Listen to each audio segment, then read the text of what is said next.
বিসমিল্লাহির রহমানির রহিম। মঞ্চে উপস্থিত সম্মানিত অতিথিবৃন্দ এবং আমার সামনে উপস্থিত আমার স্নেহের ভাইরা, আসসালামু আলাইকুম ওয়া রাহমাতুল্লাহ। কেমন আছো তোমরা? আলহামদুলিল্লাহ আলহামদুলিল্লাহ, আমিও ভালো আছি। প্রথমেই ধন্যবাদ জানাচ্ছি আমাকে এত সুন্দর একটা আয়োজনে ইনভাইট করার জন্য। তারও শুরুতে আমরা মহান রব্বুল আলামিনের শুকরিয়া আদায় করি যে আল্লাহ আমাদেরকে এমন সুন্দর একটা পরিবেশে আসার তৌফিক দান করছেন। আলহামদুলিল্লাহি রাব্বিল আলামিন। দরুদ পড়ছি সেই বিশ্ব মানবতার মুক্তির দূত, যার আদর্শকে আমরা সবসময় ফলো করি, আমাদের শেষ নবী হযরত মুহাম্মদ সাল্লাল্লাহু আলাইহি ওয়াসাল্লামের প্রতি। আজকের এই খেলাধুলার আয়োজন থেকে আমি শ্রদ্ধাভরে স্মরণ করতে চাই সেই সব বীর শহীদদেরকে, যারা আমাদেরকে বাংলাদেশে মুক্ত পরিবেশে কথা বলার জন্য একটি সুন্দর পরিবেশ তৈরি করে দিয়ে গেছে, যাদের বুকের রক্তের উপর দাঁড়িয়ে, যে আবু সাঈদ, যে মুগ্ধের বুকের রক্তের উপর দাঁড়িয়ে আমরা যে কোনো জায়গায় বিনা বাধায় বিনা প্রতিদ্বন্দ্বিতায় কথা বলতে পারছি। মহান আল্লাহ রাব্বুল আলামিন তাদেরকে জান্নাতুল ফেরদাউস নসিব করুন, আমিন। দেখো, আমার কাছে দুইটা কথা, আমি তোমাদেরকে তুমি করে বলছি কারণ তোমরা আমার বয়সে ছোট। আমার কাছে দুটো কথা।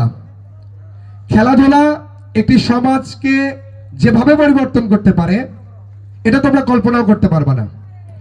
এখানে আজকের এই খেলাধুলার আয়োজনের মাধ্যমে তোমরা দুটি মেসেজ ক্লিয়ার করতে পারবা এই সমাজের প্রতি।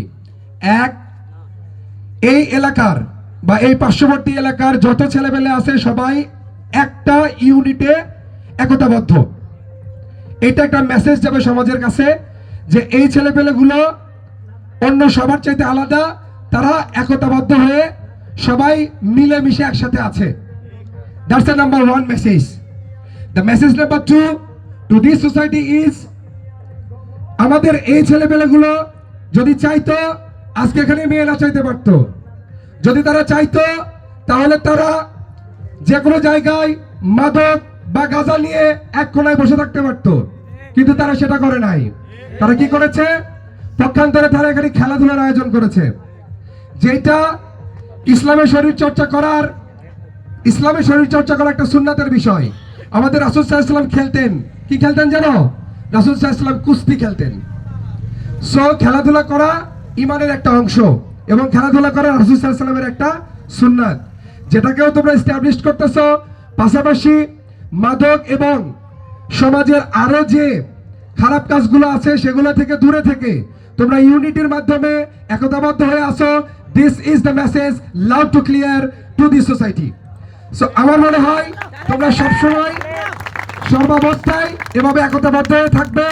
আমরা বড় ভাই হিসেবে যারা আছি তোমাদেরকে গাইড দেওয়ার জন্য, তোমাদেরকে প্রোটেক্ট দেওয়ার জন্য, তোমাদেরকে সর্বাত্মক সহযোগিতা করার জন্য আমরা সবসময় তোমাদের সাথে আছি।